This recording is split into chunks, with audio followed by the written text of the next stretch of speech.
masalah yang memang lahir tu ada kecederaan otak. Okey, dia ni tembak orang ni, tak boleh, dia jahat dan sebagainya lah.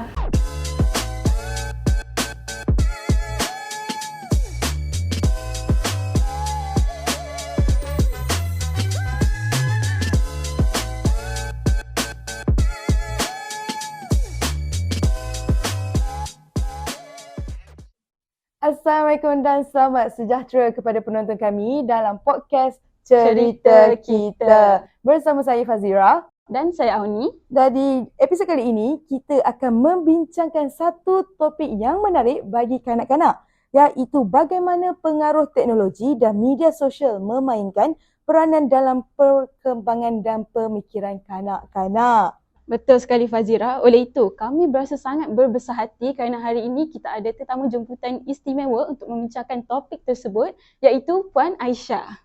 Okey, baik. Sebelum itu, kita nak izinkan untuk ucapkan selamat datang kepada Puan Aisyah dan berterima kasih kepada Puan Aisyah kerana menyertai kami dalam perbualan ini yang sangat penting. Jadi, boleh Puan Aisyah perkenalkan diri dahulu? Okey, so secara umumnya thank you so much untuk adik-adik semua, datang dari UiTM, okay? So atas untuk program apa nama, Cerita Kita. Kita bercerita hari ni. Okay, so saya adalah Aisyah Kasim, merupakan patologis pertuturan bahasa. Dan secara umumnya adalah tugas saya adalah lebih kepada kita mendiagnosis dan membuat rawatan kepada kanak-kanak yang mengalami isu masalah lambat bercakap.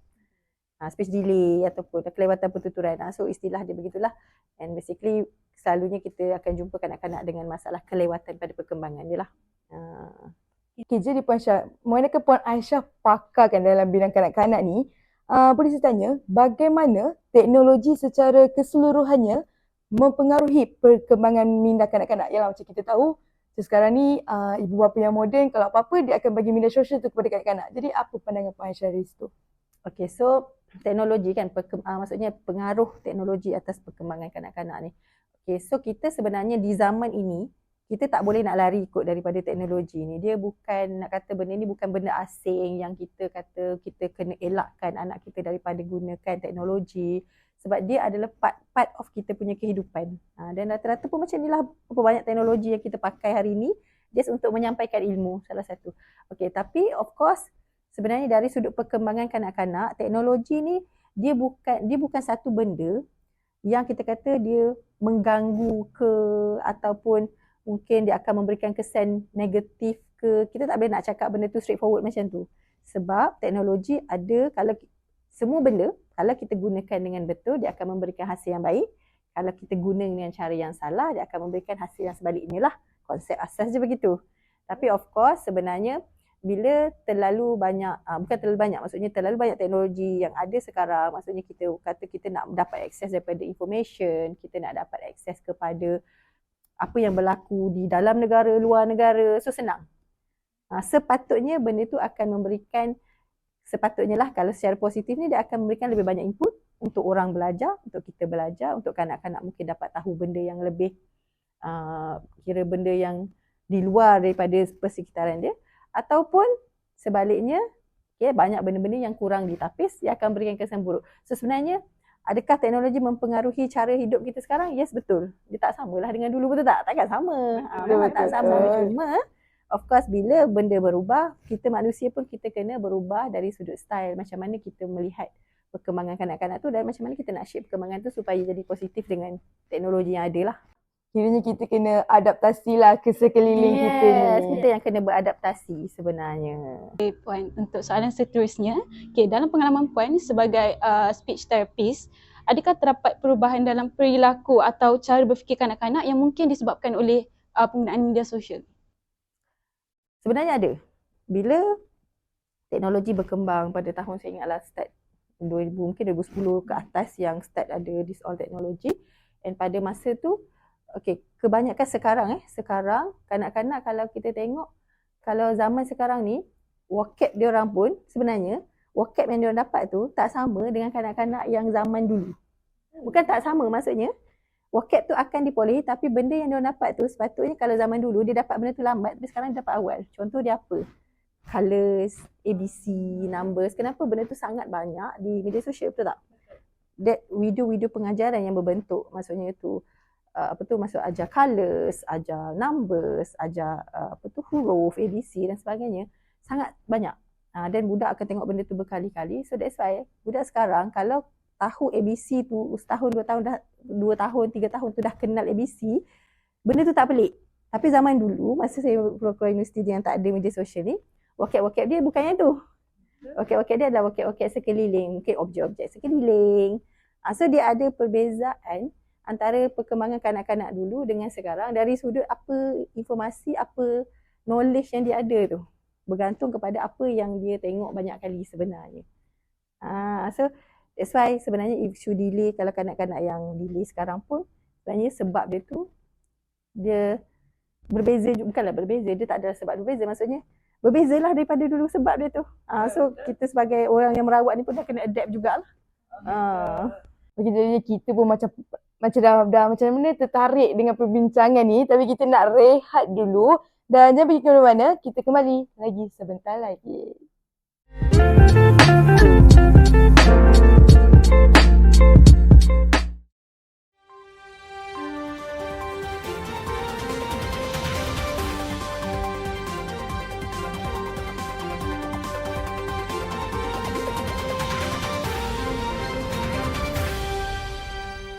Warahmatullahi wabarakatuh. Selamat petang. Saya Farisha Faizal dari stesen berita NTC. Pada petang semalam terdapat berita baik dari dunia digital di mana kanak-kanak zaman sekarang bijak menggunakan platform seperti Roblox untuk menyebarkan kesedaran dan solidariti terhadap isu-isu global termasuk konflik di Palestin. Melalui kreativiti mereka, mereka telah membina solidariti yang positif. Namun, ibu bapa juga mempunyai peranan yang penting dan terlibat untuk memantau aktiviti di atas talian yang anak-anak mereka gunakan. Sekian daripada saya, Farisha Faizal dari stesen berita NTC. Kita kembali lagi dalam cerita kita. Seperti tadi, kita dah pun berbincang dengan Puan Aisyah tentang pengaruh teknologi terhadap kanak-kanak. Yang macam kita tahu, macam Puan Aisyah pun dah cerita tadi, yang setiap tahun ataupun setiap kanak-kanak mempunyai generasi janjian dia yang tersendiri, yang kita pun macam, kalau dulu saya belajar ABC time umur masuk sekolah tadika baru macam kenal semua huruf. Tapi kanak-kanak zaman sekarang melalui media sosial saja mereka dah tahu nombor, color tu semua. Jadi memang zaman berubah-ubah. Jadi Puan Aisyah, saya ada satulah pertanyaan kan. Bagaimana pengalaman, macam Puan Aisyah tahu tak tentang game Roblox yang pernah jadi satu fenomena di Malaysia dulu? Dulu ke sekarang? Tahun lepas lah. Tahun lepas. Dululah. Saya tak tahu secara detail lah basically. Tapi adalah kita tengok sikit, maksudnya macam mana benda tu berfungsi lah, game tu berfungsi lah. Tapi saya tak pernah main lah definitely. Sama lah saya pun baca je. Jadi boleh ke Puan Aisyah bagi tahu bagaimana yang game Roblox ni boleh mempengaruhi interaksi sosial kanak-kanak dalam mencapai kesedaran solidariti, walaupun isu-isu seperti ni agak sukar bagi kanak-kanak nak fahami apa itu solidariti, macam mana diorang nak gunakan teknologi ni, macam mana Puan Aisyah?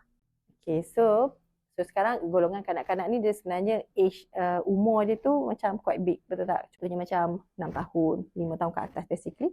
6 tahun, 7 tahun kan dah faham kan? Okey, orang baik. Betul. Orang buat macam ni jahat. Dia dah tak kenal apa? Baik buruk. Kan? So, untuk kanak-kanak yang macam dah kenal baik buruk ni, maksudnya kalau kata kita, dia nampak dekat game tu benda tu. Lepas tu nanti dekat luar pun dia nampak lagi kat TV. Kan? Dekat TV pun ada lagi benda yang sama. Contoh gambar bendera tu. So, dia akan jadi familiar dengan apa yang dia tengok. So, bila dia tengok dekat TV pun ada, dekat game pun ada. So, dia macam, oh okay, this is benda yang dia faham sekarang. Jadi kalau kata let's say ada orang dewasa yang bagi tahulah, kan dekat TV bagi tahu, dekat sini pun bagi tahu kata ini orang jahat, yang ini orang baik, yang ini tak boleh. So contohlah macam kes boycott kan. Boycott kan. So saya macam budak-budak sekolah rendah, kanak-kanak sekolah rendah, kita tu cikgu dia cakap macam okay, yang ini tak boleh. Sebab orang ni jahat contohnya. Dan dia akan follow, betul tak? Betul. Dia kata dia akan dah cakap dekat kita orang dewasa, dia kata itu tak boleh. Dia sangat straightforward. Maksudnya kalau kita kata yang tu tak boleh, it's bad, orang jahat, dia akan ambil benda tu, take it secara direct. Secara direct yang maksudnya kalau mungkin dulu dia makan makanan tu, sekarang dia dah tak nak. Sebab cikgu dia cakap tak boleh. Kan sebab dia tengok dari situ kan cakap okey dia ni tembak orang ni tak boleh, dia jahat dan sebagainya lah. So dia take it sebab dia dah faham konsep baik buruk tu. Okay, so maksud tu dari sisi bokok. Sama juga dengan game pun. So maksudnya kalau dia familiar dengan apa yang dia tengok, and dia tahu the story, understand the story, contoh ada parents ke ataupun adults bagi tahu dia, okay, this is orang yang ni baik, yang ni bukan dan sebagainya. So dia akan connect lah, relate dengan apa yang dia main ke, dengan apa yang dia buat kat luar ke, dengan apa yang dia tengok. Jadi dia akan boleh relate. So depends on macam mana kanak-kanak tu memahami sesuatu. Basically kita tengok umur jugalah. Betul. So kalau kita main game Roblox tu umur baru 2 tahun, tak adalah kita kata dia pandai, dia tahu solidarity tu, mungkin dia tekan-tekan je lah. Macam tu. Jadi kira macam dalam solidarity tu ada setengah mungkin kanak-kanak sebenarnya dia tak faham sangat tentang solidarity tu dia. Mungkin sebab dia tekan-tekan, dia tengoklah efek apa jadi, benda tu bergerak, berjalan, dia sukalah tengok. So tak adalah kita kena kata semua kanak-kanak tu faham benda tu. Okey, jadi kita dapat lihat bahawa penggunaan social media ni sebenarnya boleh bagi impact yang positif juga kat kanak-kanak ni melalui game. Jadi sebelum kita sambung borak dengan lebih panjang bersama Puan Aisyah, kita akan berehat sebentar, jadi jangan pergi mana-mana, okey?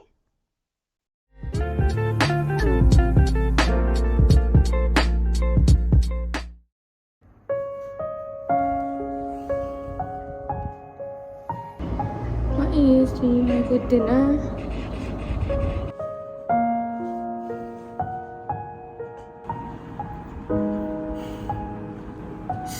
apa khabar? Khabar baik. Sihat? Sihat je, kenapa tu? Tak, saya ni nak cakap sikit pasal anak saya ni.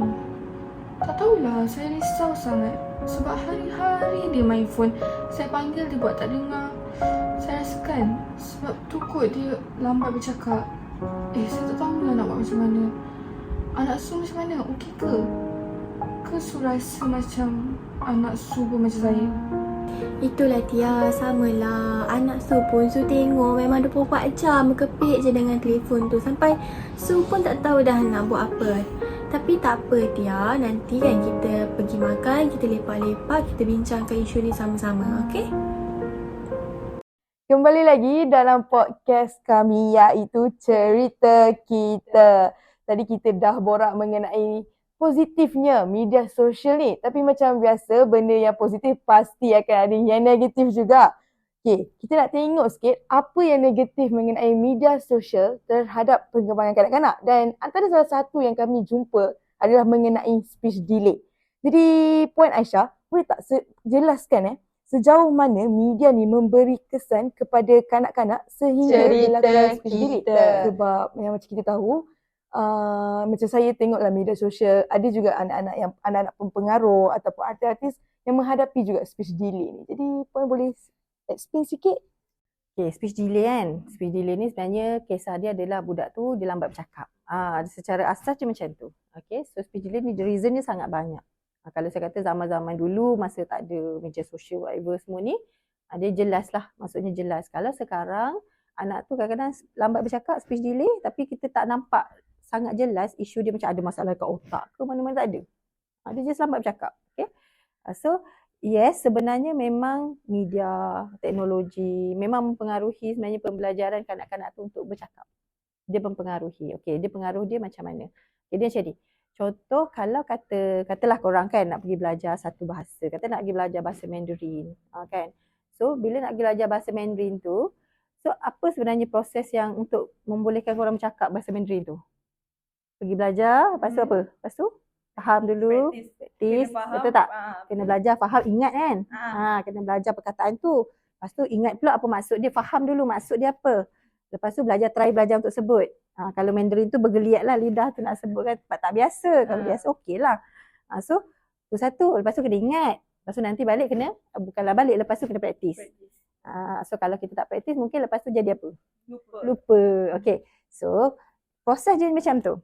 Jadi sama juga dengan kanak-kanak ni, bila dia nak belajar bercakap daripada dia lahir baby, so of course proses dia adalah dia kena dengar orang cakap, dia kena tengok maksudnya maksud, dia kena faham maksud perkataan tu apa, nak faham tu dia kan kena fokus.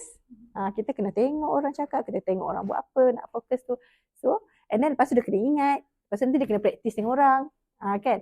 So, proses tu, dalam proses nak mempelajari bahasa tu, ada kanak-kanak ataupun ada kita punya, even sebenarnya bukan kanak-kanaknya lah, even kita adults pun kadang-kadang kita lalai leka dengan kita punya teknologi sampai kan kita tak apa tu, maksudnya tak cukup bagi input pada kanak-kanak tu.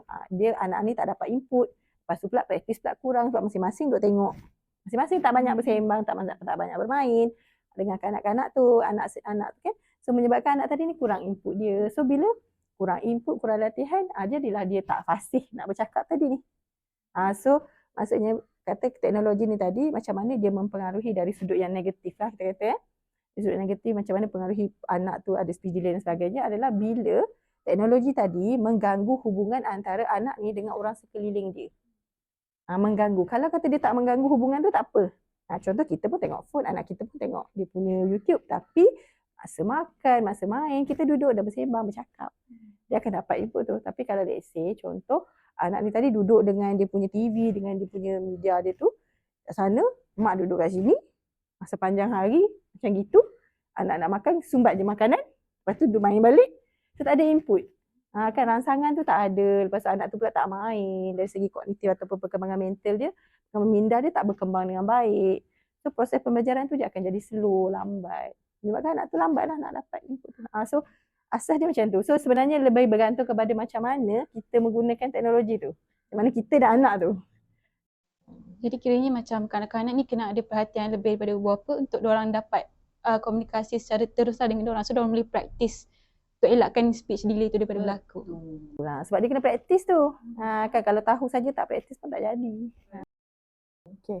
Jadi saya adalah last soalan lah untuk podcast kita hari ini mengenai kita pun dah cakap pasal positif, dah cakap pasal negatifnya media sosial ni. Jadi bagi Puan Aisyah kan kiranya macam mahir lah untuk bab ni. Jadi boleh tak Puan Aisyah bagi tahu atau berkongsi dengan kami dan para penonton podcast kami langkah-langkah untuk mengatasi masalah ini. Macam mana tu? Macam kiranya menggunakan media sosial ke arah yang lebih positif. Okay. So sebenarnya kalau kita tengok teknologi ni, dia satu benda macam saya kata, dia sebenarnya satu benda yang banyak memudahkan kita. Kita nak dapatkan information mudah, kita nak connect dengan orang lain mudah. Dia lebih kepada kita kontrol anak kita melihat untuk, sebenarnya kalau untuk kanak-kanak ni, kita sebagai orang dewasa yang tahulah. Yang tahu, sebab kanak-kanak tu mungkin dia tak boleh nak pilih lagi mana-mana yang untuk dia. So kita lah yang kena belajar untuk kontrol. Dan sebenarnya as long bila anak tu makin membesar, sebenarnya peneguhan ataupun apa yang kena diterapkan adalah anak tu sendiri, dia ada pengetahuan tentang mana satu benda yang baik, mana satu benda yang buruk. Mana satu yang dia perlu ikut, mana satu yang tidak. Kiranya Puan Aisyah nak, macam yang boleh saya dapat simpulkan, betulkan kalau saya salah, kiranya macam ibu bapa lah yang paling penting sekarang. Macam dia, kalau contoh nak bagi tengok kat media sosial, kiranya dia kena macam tetapkan lah intipati apa yang nak ditunjukkan kepada anak. Intipati apa, lepas tu kita pun dekat rumah mungkin kita kena menjadi contoh yang macam mana anak tu nak jadi. Maksudnya kalau kata kita tak nak anak kita mengeluarkan kata kesat, kita janganlah mengeluarkan kata kesat tu kat depan dia. Walaupun kadang-kadang mungkin dia tak dapat dengan kita, sometimes yes dia boleh dapat daripada media sosial yang mana-mana tempat kan. Kata contohlah dia mengeluarkan perkataan yang tak sepatutnya, tapi dia dengar benda tu somewhere kat rumah kita tak pernah guna. So benda tu kita tak boleh nak kontrol, tapi bila anak tu makin membesar, makin faham tentang konsep agama, konsep pegangan, konsep akhlak, konsep akidah ke tauhid ke apa kan, konsep-konsep tu. So menyebabkan dia ada pegangan yang kukuh. So kalau kata ada benda yang bad pun dia tengok, dan dia tahu benda tu bad dan dia takkan follow. Macam tu lah, maksudnya daripada kecil tu pengajaran tu, apa yang dia tengok, yes kena kontrol juga. Apa yang kita buat pun kena kontrol, apa yang kita cakap pun kena kontrol. Everything kena, maksudnya benda tu bersatu lah. Dia bukan benda yang dia tengok sajalah. Bukan tengok dalam media sosial je, dia tengok dekat dalam rumah dia tu pun kena juga berkait lah. Konsep asas dia macam tu lah. Aisyah ada sebut tadi kan sikit yang konten dalam social media ni kita tak nak kontrol apa yang masuk. Jadi kita, saya yakinlah ramai antara kita ni ada social media, IG, Twitter, TikTok. So kita macam remaja ni mungkin kita dapat bezakan mana baik dan buruk. Mungkin kanak-kanak tu perlu kontrol pada ibu bapa sebab mereka pun masih dalam proses untuk belajar mana baik mana buruk. Okay, itu saja. Jadi kita dapat lihat media sosial memang akan mempengaruhi minda kanak-kanak ni. Tapi yang mencorakkannya tu adalah dari orang dewasa ataupun ibu bapa tu sendirilah. Jadi gunakan media sosial dengan sebaiknya agar kita dapat lahirkan anak-anak yang berkualiti untuk masa depan. Betul. Jadi saya yakin Puan Aisyah mungkin banyak lagi nak kongsi tapi mungkin kekurangan masa untuk podcast kali ini. Jadi insyaAllah kalau ada rezeki kita boleh berjumpa lagi. Jadi sampai sini saja podcast kami untuk kali ini. Tunggu di next episode. Terima kasih dan Assalamualaikum. Bye.